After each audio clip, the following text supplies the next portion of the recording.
Mike, turn your games down.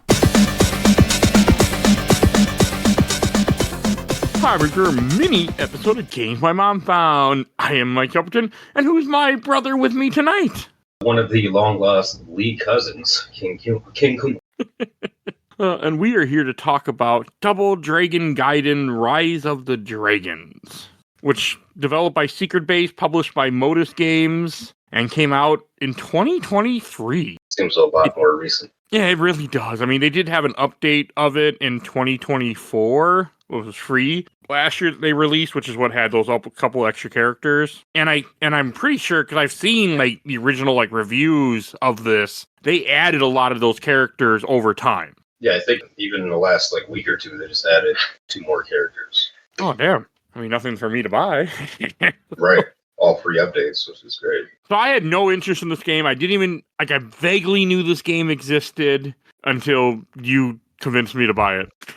Yeah, I know our history with some of the beat-em-ups, and I don't entirely remember your history with Double Dragon other than you and me playing 4 on PS4. There isn't much. I vaguely played, the NES one here and there. Never liked it. I played Super Double Dragon a couple times when I was a kid. We didn't play it much together when we were kids. I don't think either of us had it. Or maybe we did. I might have had Super Double Dragon, but as far as us playing it a lot, definitely. I don't know. I don't think we appreciated it at the time because it's a slower game from what I remember. Super, yeah, it was a bit slower. Honestly, like it wasn't even a finished game. Like there's tons of YouTube videos about that. It wasn't even a finished game at that, but that game, I still went back to it, played it a lot. Mechanically, it was fun. My nostalgia like goes crazy when I think about the game. I still have the themes, like the level soundtrack, like on my phone. So it was one of my favorite Double Dragon games, finished or not. I have little love for Double Dragon, so like that it's just not a series that I have a lot for. Yeah, I guess. I don't even remember Double Dragon 4, which we beat together. I don't remember it. I don't even remember beating it, but I'm pretty sure we did. It was at my old house in town, and it was just, that's how short of a game it was, too, though. We probably played it for a couple hours, and it was over. And I had an irritated girlfriend, I'm pretty sure. So, yeah, watching me play games. Well, my history of Double Dragon goes way back to the NES. The Double Dragon 1, one of my first games I ever played, so I never forgot that. And as the series went on, I just lightly followed it throughout the years. I mean, it's a series I thought was dead. So, like, when I had heard about this game in 2023, but I don't really, as a guy, even though I'm a guy who runs a gaming podcast and lives in the gaming world, I paid zero attention to new stuff because, well, I won't get to it.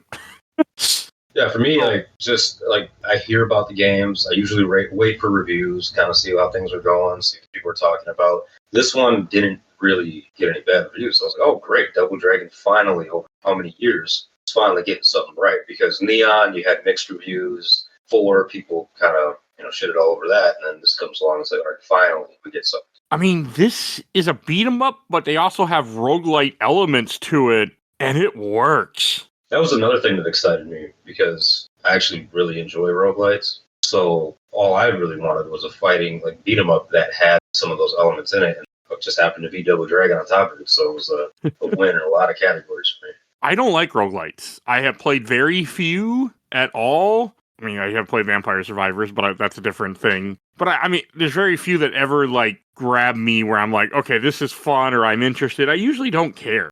Just usually not my type of game. It all depends. I mean, for me, a lot less time on your hands. Roguelites give you a different challenge. You get to work with builds. I love builds in games, but it also appreciates time. You can pick up a session or two and just put it back down and go along your day without having to really like dedicate to characters, really have to dedicate to story development and all that kind of stuff. It takes more brain power. Just have a good time. All right, leave it alone. And that surprisingly, like, that worked for me. Like, with this game, I couldn't stop playing. So we played it together once, we beat it, and you're like, oh, hey, we should do it again before we record. I'm like, all right, that sounds fine. And then I went and played this game over and over and over again, and just couldn't stop. It was the weirdest thing for me. Yeah, I noticed every time I signed on to Steam, Double Dragon Gaiden, there you were. I just got into it. I ended up actually unlocking all the characters in the game and played as almost every single one, which is also not me. And playing a beat 'em up yourself that repetitively also kind of out there. It was unexpected for me too. I don't know what it was. This game just grabbed me somehow. Like I can't really explain it. No, But it I don't. completely Do you grabbed me. think the roguelite elements helped you, or was it just the fighting mechanics? That's a good question. Because I don't know, for me, like roguelite elements in here, they're not at the forefront of it. Like I almost wish they were integrated more, so you can you could do with a little bit of builds and stuff, but maybe not as much as I would have liked.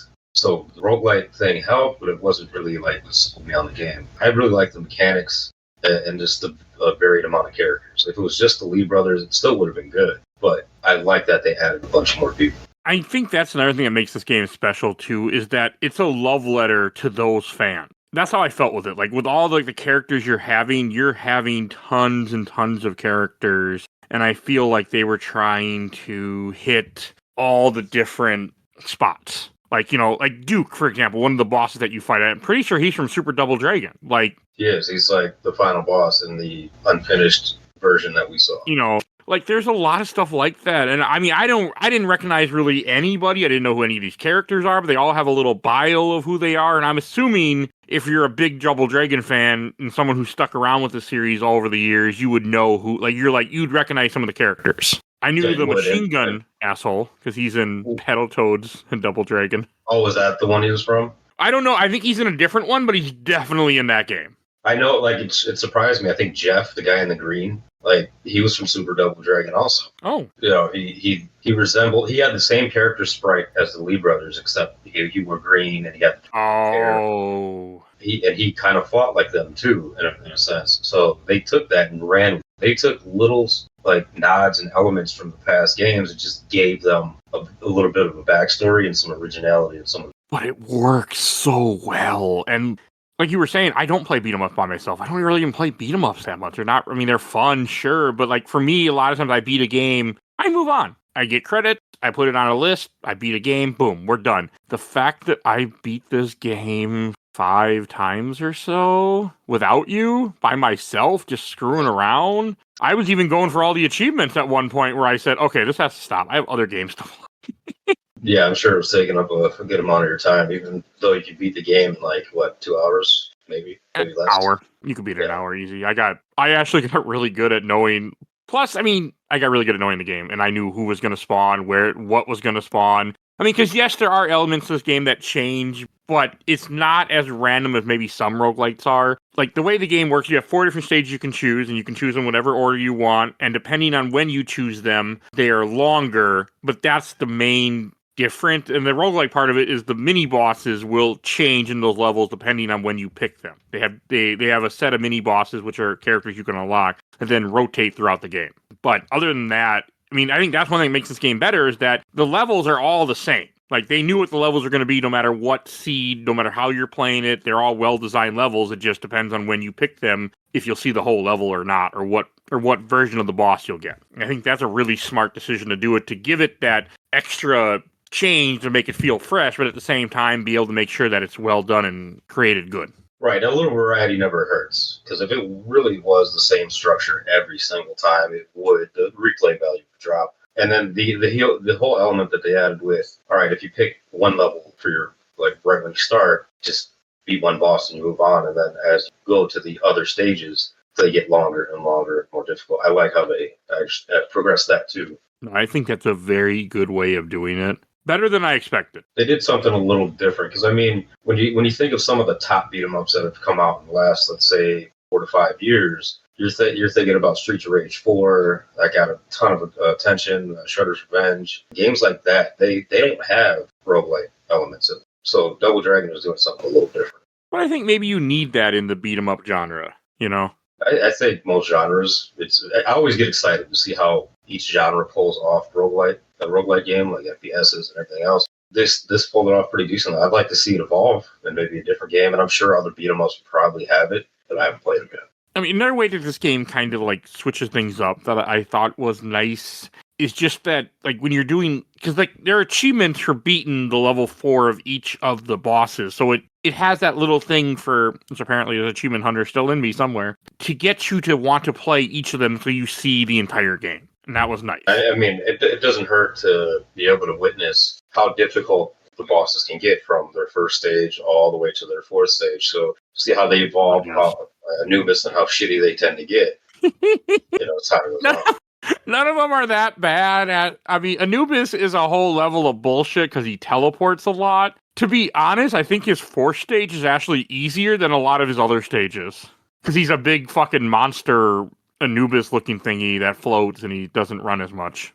So he's actually easier. Well, I'm sure I'll see it sooner than later. I'll still play this game with you. Even though I beat this game many times I'll still go. I just can't. I had to uninstall it from my Steam Deck because I couldn't stop playing it single player. That's actually hilarious. And I'm like, I have to stop. I have I have a podcast I do here. Like you, Mike, like you know this. Like you got to play other games. So I uninstalled it and I stopped because it's one of those games that was perfect just to pick up and play. Like sometimes you're just in that mood. Like I got time. I just want to play a game. This doesn't require much thought. I'm still going to get something for my trouble because I'm going to get tokens, which then I can then use to unlock other characters or to unlock other bonus shit that I didn't care about. But I had to stop. And the only achievements left were essentially I needed to hold on to 100 tokens, and I don't like that idea because I've already bought all the characters and I couldn't wait like I should have. Because one character cost me 50, I could have just waited right there and got another 50, which I did. But I don't like the idea of having to hold on to 100 things and not spending them. To me, that kind of takes away the fun of it. There you go. That was a way of stretching out the replay value. Yeah, and just giving it more achievements to give you something to go for. I mean, if you like the game enough and you want to keep playing and playing and playing it, you're going to get it anyway. I mean, I thought about it. The one achievement that really broke me was the one that I don't know if I can pull it off. Is you have to get 6,000 KOs, I think it is, which is when you use your special ability and you KO enemy. I think it's 6,000 in one run. That is a lot. Now, my question is, does it have to be in the story mode? I don't know if it has to be story mode or survival mode, but either way, like, is a lot to do. And I just... having something like that where I felt like I would have had to really go on a website and look and see what the trick is to doing that one just kind of broke me of wanting to do it. That's something I wouldn't focus on. Now, if I can pull that, like if I was going through story mode and I just so happened to have the difficulty cranked up and a bunch of enemies were just like flying on the screen and beating them, then you get the achievement rate or survival, same kind of thing. But just like going on a gift card. It was too much for me to want to deal with it. And that sucked, because I was having a great time, but I also just and I saw enough of this game to be able to give it a good review. And when I had all the characters, I also lost interest. That'll do it. Usually, sometimes in games you give yourself that goal and then you're just going towards it, and then once you get it, you're kind of like, oh, I'm done now. I don't want to play with you anymore. I want to drop it on the, or Woody, and drop it on the ground. Yep. And that's kind of how I felt. I felt like that meme. That's how I felt in some MMOs from the past. It's like, I did all this scheduling and all this other crap, and I got all this nice gear. It's like, okay, I got the gear. But then you can sit and wait for a crab for 4 hours and do nothing. 4 hours? Those are rookie numbers. 16? Fucking crab. And where you have to pay attention the entire time, because the moment you see that little thing pop, you got to hit Control 1. Or have your bot program get it for you. That's what a lot of people did, wasn't it? Tons like the real H&M eggshells. Of course, if you didn't have a bot, you're wasting your time and everybody's in the stuff. Yeah, I don't miss. And then I have not touched an MMO since 11, and I will not. So that's not happening.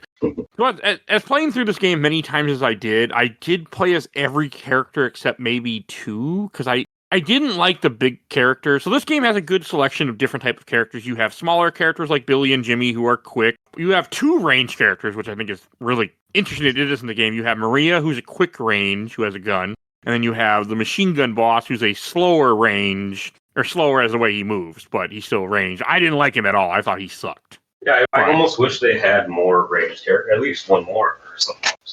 The ones that they do have, at least people have specials that are range. Oh, okay. I mean, yeah, even Jeff does those times.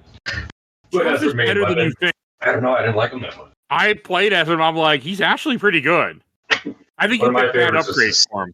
Maybe. I mean, I think I did that one where you get double the attack power, half your HP. So I was smacking the hell out of things. Obviously, by this cannon.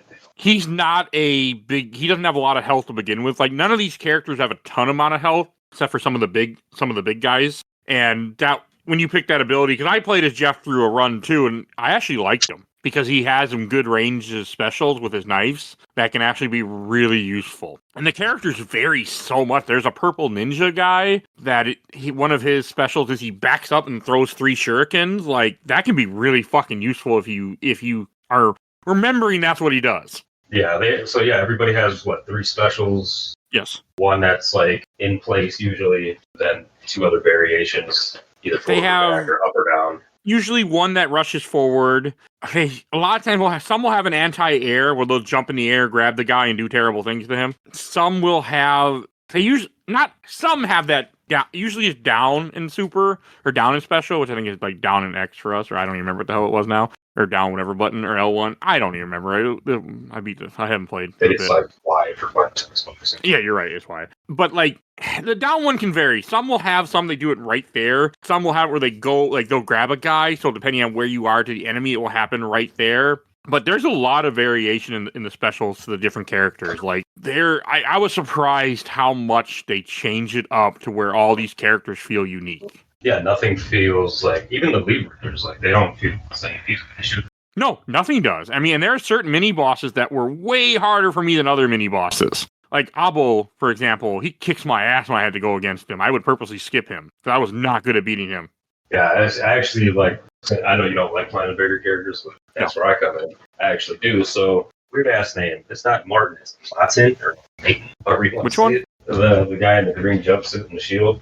I don't remember his name. One of the new characters. No, it's Matin. It's like Martin without Oh, okay, that's odd. So Martin. He's pretty good. I didn't like him, but he's good. Yeah, but and again, like jumping in the air and grabbing people, I would purposely wait sometimes to like watch people jump there so I can jump and throw. Well, it's a really good combo. Like you can get some great moves off doing that on people. I'm sure too. Like if you can figure out a way to juggle some of these guys easier and then jump up in the air and grab them, that's amazing damage right there. That's something that's good at in this game. But a Bolo too. And I actually love playing as him. His sprite is ridiculously big, but it was fun. And one of the nice mechanics they do in here is if you do a special where you kill more than 3 enemies at one time, you end up getting food items, which obviously heal you. And that simple concept is amazing for this game because it really promotes you using your special. Because you get your special as you beat up enemies, they'll drop when they die, they'll drop little blue cubes that up it. You'll get it as you get hit or as you hit them. Like, this game wants you to use your special all the damn time. At the same time, it also encourages you to not spam it because it doesn't, in this game, like a lot of older beat 'em ups, you use your special a lot of times, or you're using some other meter or you're using health for it. In this case, you have your own special meter, and then once you use it, you have to wait for it to recharge. Now, and then also, in order to get rewarded with the food, you got to wait for those groups of enemies. So, and I noticed that the developers seem to like space out the enemies. So you might have 2 here, 2 on the other side. They don't always throw in 3+ just to give you like damn near free food items at a time. Yeah, but you can make it work in your favor really well. Especially in the later levels, they stop. They just throw fucking tons at you all the time. But even in general, just if you're KO, as long as you're not missing with your special, it fills up very quickly, even after you use it. And you can unlock different upgrades that make it take less of the bar. You can get it to where you use like a fourth of the bar. So you can just spam the hell out of it, which I did. Also, if you play as Jimmy or Billy, and there's a couple other characters that can pick up weapons, like, classic Double Dragon style, where enemies will have weapons, they drop it, and you can use a sword, a pipe, a broken bottle, like, all that's here, and all that counts as special KOs, too. So I did a lot of that, too. I actually ended up, as a guy who had all the characters, I ended up really liking Billy and Jimmy the most. Yeah, when I first started playing the game, that's what I used. Trying them out. Yeah, they do look goofy as fuck. But especially Billy. We haven't talked about the art style yet. I think the art style works. It's a little... I want to use the word chibi, but chibi's not. It's not chibi, but there's a little it's close goofiness to it. Yeah, I don't know. I think it works for level design, but when it comes to character design, chibi is the way that I would explain it. Okay. I don't like it. I don't like most of the characters. I don't like them. Level design is perfect. I have no issue with the level design. Even the character design, like for the enemies, it doesn't bother me. Some of the playable characters, it's a little with their faces, but it's not terrible. Billy is kind of one of the worst because he just has like this weird little grin on his face. Yeah, he's got this like long, deformed, grinning face. Almost looks like a mask. I really grew on it. Like, I really ended up liking the art style and being like, okay, this works for what the game is trying to do for me. Yeah, it's not game breaking, not even close to being game breaking on me, but it could have been a little more defined, sure. And even then, like the chibi like styles, whatever. That's not my thing, but as long as they're not deformed like Billy's face, however. No, Billy's face is one of the examples of what not to do, for the record. So the rest are fine. And the fact that the bosses change so much, I think also really adds a lot of replay value. And the way that each of depending on what, like I said, we said before, you have those 4 stages, depending on what order you pick them, like the final machine gun guy, he's in a fucking helicopter, which is really annoying, but very damn cool. Yeah, it was, I like how they varied it up, not every boss was like, just like the other one, like they had their own mechanics, and it was pretty interesting. Also, some of the mini bosses change, like not even just like the playable characters. They'll have like a mini boss where you fight 3 of a certain enemy that is a regular enemy, but something that you don't see very often. They do that too, and those will switch up. Again, I played this game so much that I saw all these different variations of the game. Like, it was a little bit ridiculous when I realized how much of this game, like, there is. Again, I got really into it. Like, I don't know, I just couldn't put it down. I would tell myself, okay, you got editing to do. You got this game to play for the show. And then I go right back Double Dragon. Like, it was weird.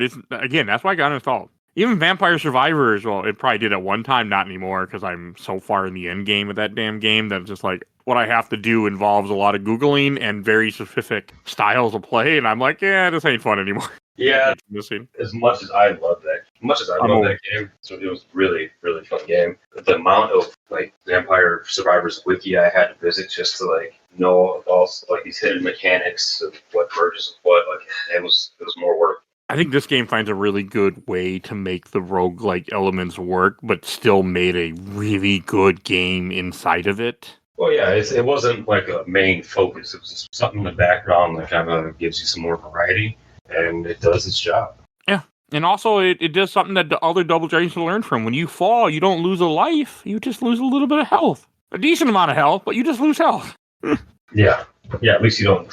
Yeah, that's one thing I hated in the original. And some of the points you can drop. I think Super Double Dragon was the same. It is, yeah. Because we played I don't think we didn't beat Super Double Dragon. We played it together at one point. Like, legit. We were trying to play it legit without save states on an emulator. And we got fucked near the end because we had lost too many lives on some level where I fell off a bridge and stupid shit like that. It's definitely doable. When I was a kid, that's one game that I was able to take like more game and play it with me, and we could still get through the game. So it was definitely doable.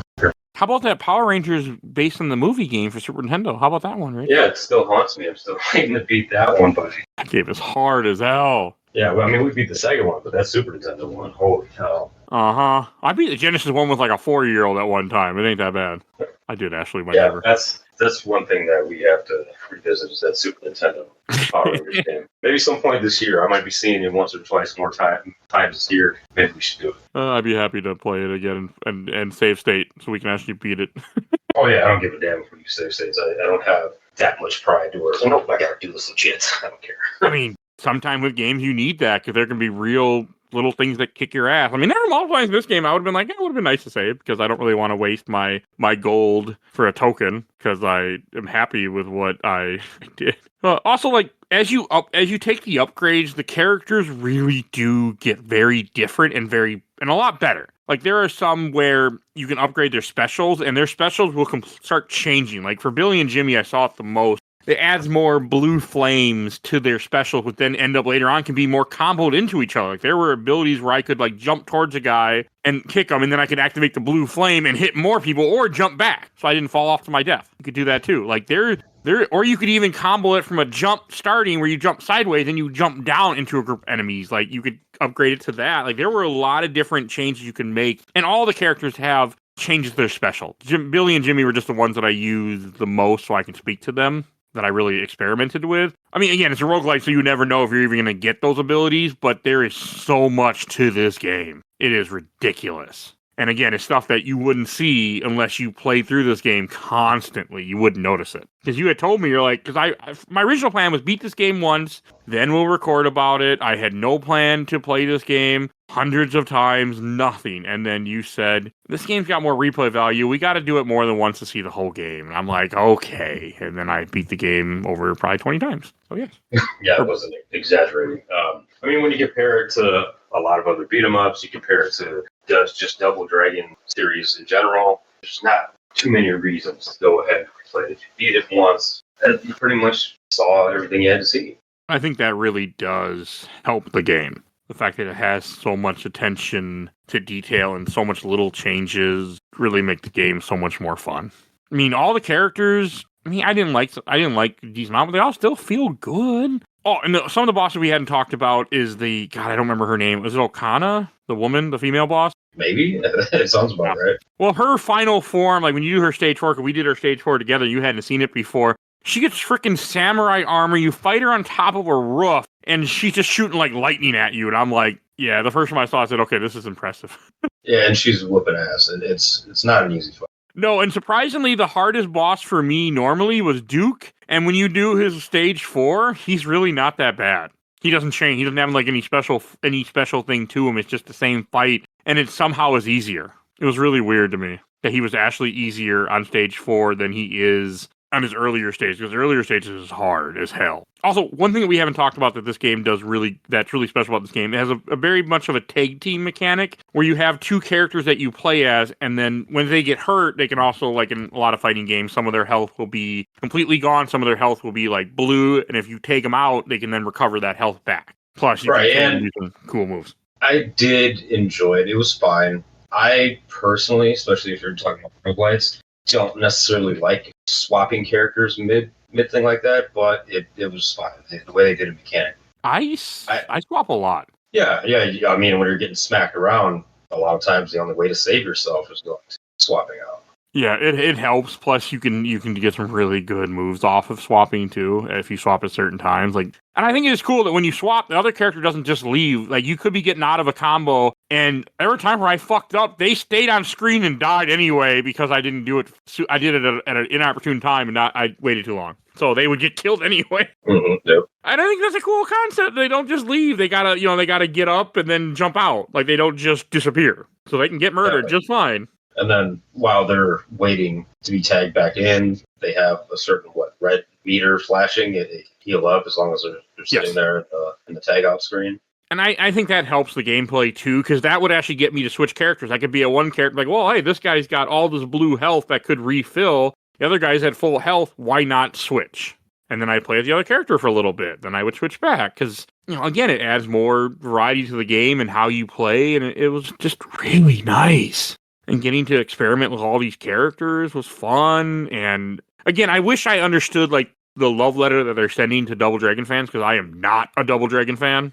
Not at all. Well, I mean, just like we talked about earlier, bringing in so many characters, even obscure ones that most people might not even remember or know, or like if you skipped a game, you might not remember it, like the green guy from Super Double Dragon, or even Duke himself, little stuff like that. And then the music. I mean, that's something to touch on is the music. The music is actually amazing because they used a lot of themes, even the first game that came out. To hear it again in their own remixed way, it makes it feel even more like Double Dragon. Wait, you mean this game had music when you play by yourself? Huh, that's weird. I don't remember much of it. Oh yeah, man. If you're still playing games with no music, you're out.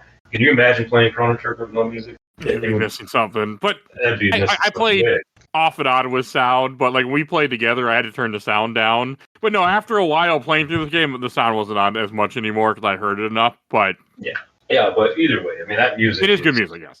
A lot of it is iconic too, because I can think about the themes all the way from the first game still in my head today. You see, I don't have any of that for Double Dragon. Like, I played Double Dragon 1, I mentioned, and that's it. And the Super. like, and then we did 4 the one time we played through it, and like, there's no history for me. But so I think it's cool that it's like, the music even has that history for you. You can also buy all the music in game too to hear all the tracks. You get an achievement for buying all of them, which is what I'm currently saving up for if we keep playing. Oh yeah, I'd like to unlock those too. Those are pretty nice, especially when you can't find it on any streaming service. It gives you something. Surprising, but I guess Double Dragon has a really tattered history of ownership from what little I know. There's some from what I understand, weirdness with it. Passed around quite a lot. I mean, I think what was the original shit like that. I mean, it's been passed around. It's an old franchise. So yeah, it's been the publisher of this one is Modus Game, but I'm pretty sure they had nothing to do with Double Dragon before. Yeah, I think whoever developed this one, I could be, but whoever developed the last 2, actually, I don't think had anything to do with this one here. The publisher 100% didn't. I just looked, but this developer is called Secret Base. There's no wiki for them. So I can't even look to see what their games are as easily as I wanted to, and I'm like, well, that kind of gives you an idea. There's probably not a whole lot. Right.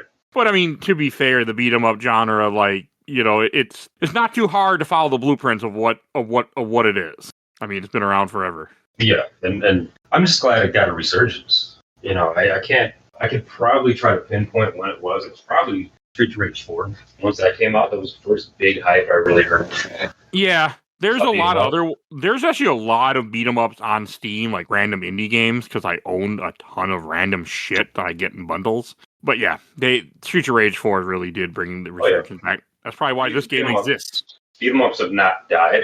Like you said, some of the indie ones, like that list that I sent you about a week ago, there's some indie titles on there that I'm sure you haven't heard of. But for them to finally get some mainstream attention, yeah, it was nice to see that again. And it hasn't really stopped. I'd say every 1 to 2 years, on average, some beat 'em ups getting a lot of attention. Sure, Shredder's Revenge, which I really should buy. Rewind got a ton of attention. Whether or not people were kind of mixed on it, it still got a lot of attention. But it's nice to see that part. It makes me happy, and we were able to play this. The reason I bought this is because we could play it together on Steam quite easily. We could do 2-player co-op, and that's what you need in a beat 'em up. And with today's age where everything can be online, it's nice that they were to get it to work. Because there are other beat 'em up games I know you mentioned that just don't have online play for some reason. It's crazy. I mean, in this day and age, how hard can it really reasonably be to implement some online cooperative play? I mean, this game goes even further. It's better. I guess servers, because you gotta pay for a server to be online, and you're not making your money, maybe, or that worry. Who knows? I'm sure that's very possible. I figured it was something along those lines, but even then, it's if you're gonna run into that roadblock, it's really worth making the game because, again, in this day and age, you're giving yourself. People want to play with other people, and there's not many, unless you have kids or family members that live close enough that you're really going to be playing with the same people. Most people are. I never play in person with anything. I mean, it's just not who I am. I mean, I don't live around a whole lot of people. I mean, I don't live in the middle of nowhere, but I just don't play with a lot of people. Yeah, it was a rarity. I've had probably in the last 2 years just a few times where I played games in person with people. I mean, other than my woman here, it's sometimes we'll play stuff in person. So very. Well, yeah, that's probably because it's probably the server idea, and especially with Double Dragon being a franchise that was tossed around between other random publishers, and I mean, we're talking about random ass publishers. I'm pretty sure that just bought it in some liquid deal or something. Because I guarantee you the companies went out of business a lot. But I was also surprised a lot of Double Dragon games are on Steam, which I did not know. Because I looked up after we played this, and there's majority of the series is actually on Steam that you can buy. I'm not going to, because I can, if it doesn't have online play, I'm just going to, play it other ways. But you can even buy Super Double Dragon on there for right now for $7 regular price. You can buy Double Dragon Advance for $7. I didn't know both of those were on there. That's pretty crazy. I mean, they're not online though, right? I highly doubt it. Yeah. But yeah, they're there. Actually, I think I did try out Super Double Dragon. I was getting my ass whooped if I remember right, but I did try it out. A lot of people like that one. That actually got good reviews from back then. No, for me it wouldn't work because it's essentially a one-player game. I think it's co-op, is it not? I mean, it's an advanced game, so. Oh, I mean, I feel like an advanced game can't be co-op, right? Yeah, you can. I mean, Game Boys you've been able to link together since the original. So that's what it would have had to be. You would have to do some information type of situation. Yeah, but I mean, this got me to want to maybe play some other Double Dragon games. So Yeah, try to be a little bit more choosy with whatever ones you play. But yeah, the Neon I think would be a fun one for you because that one, unlike any other. Well, Double Dragon 4, you have it on Steam, right? No, I had it on PS4 back when. Oh, it's currently $350 at the moment that we are recording this, and I just bought it. So if you want to play it, and it does have online story mode, it just told me. Well, if you want to play through it again, yeah, sure, that's not going to break my bank. Well, play through it and record about it is what you mean, but yes. Well, yeah. Because you know what? You opened the door for me to do more Double Dragon games. This is the first Double Dragon game to ever be on the podcast. And it's not a series that I went, hey, I got to put a Double Dragon on this show. I went, no, fuck Double Dragon. And then you went, hey, it's still cool. And you were right. Oh, yeah. Well, like I told you before, it's not too much stuff I really enjoy or stand behind. Even though I do think this has probably got to be the best Double Dragon game that we've had yet. I'm pretty sure. But I would estimate so. As much as I have worse stuff together, Super Double Dragon, it probably will most likely almost be my favorite forever. This game, mechanically and many other ways, is superior to it. So yeah, it really is. Even though like it throws too many enemies at you at some points where it's like, okay, I'm ready to move on to the next area. I didn't get bored too often. I was always having fun. And that's what you look for in a video game. Are you having fun? Yes. Okay. Then it's doing its job. You're not playing Double Dragon Gaiden for a story. Oh, I should mention, there is actually a decent story to this game. I mean, the idea that that some random guy rescues Maria, comes up to you, tells you that there's these 4 gangs troubling the city and he wants your help, even though he has a fucking army. And then you go out there, you beat these 4 gang lords, and then he offers you to join him, and you can get ending B, where you get $10,000 in cash in the game. And then you essentially, the city becomes a lockdown city. You essentially turn it into a police state, and that you're part of the reason it became a police state because you're enforcers now. Or you can be like, no, fuck you, and you do a whole extra level where you kick his ass, which is actually really cool. And he has no name, by the way. His name is just question mark. Also, I never actually gave him just the mayor. Yeah, they never give him a name. Did they say what the name of the city was? I think they do say the name of the city, but I can't remember. I'm looking it up right now. New York City. A post-apocalyptic version of New York City. The city is devastated by nuclear war and controlled by various gangs. Didn't think about that, but I guess that does make a little bit of sense. But the only one that looks like a trashy area is really just the Nubis level because you're in a fucking junkyard. The rest of it looks quite normal, but I mean, nuclear war would still affect everything. That you would lose leadership and you'd lose a lot of people. So I mean, nobody's in here as mutants or anything. There's nothing in. I don't know, but yeah, supposedly that's what Google AI told me just now. And New York does sound accurate. People love to use New York in video games. What's the city in Final Fight? Metro City. Oh, okay. Made up. Yeah, I like. But it's the same concept. Practically, I mean, I don't think the gangs fully control the city just yet, but Mayor Hagar and his team go out and clean the streets. Gang menace. I do love that series so much. Oh man, you think I love Double Dragon? Even though it was one of the first games ever. Final Fight, still one of the best. That series, one of the best beat-em-up series that I've played in my entire life. Too bad Capcom forgot it exists. Mostly, yeah. I mean, yeah, they still like strip some of the characters like Hagar, Cody, and use them in Street Fighter games or in Marvel vs. Capcom games and stuff. But yeah, to not bring out look at the success of Streets of Rage. Like to me, Final Fight is superior to Streets of Rage. And we still get nothing. I've never beaten Streets of Rage except for like the one time me and you played one. That's a series I need to put on the show someday. People have mentioned it before. It's never done. I would have a lot to say about it, especially the first game, because I don't think it gets enough credit. Anything else you want to say about Double Dragon Gaiden? Other than I'd like to see more of it? Not really. Okay, let's go to Shelf Stacker Box, and I'll go first. I put this on the shelf. I mean, obviously, I had a great time. I put 17 hours into this game. Most of that by myself. I beat this game over 7-8 times for sure. I played through it. There were times I didn't beat it where I just got murdered. I mean, that's definitely in the 20s just to get tokens. But yeah, great damn game. Going on the shelf. I'm so happy you suggested that I pick it up and play it because I would never have touched it had you not recommended it. So thank you. And what about you? I would shelf this thing. I would shelf it for sure. Put it right next to Super Double Dragon, whether it be up there or not. It's on my shelf. You know, I'm happy. I'm happy that the franchise did something right. You know, they put a lot of love and care into it that it deserved and that it needed. And just wait to see what they do next. I look forward to also. I hope more comes out of the series now with this game doing so good. I hope this game did good. I'm assuming it plays great. I'm hoping it got good sales too. I don't know. I would guess it did. I mean, I didn't do research on it, but it did get a fair amount of attention.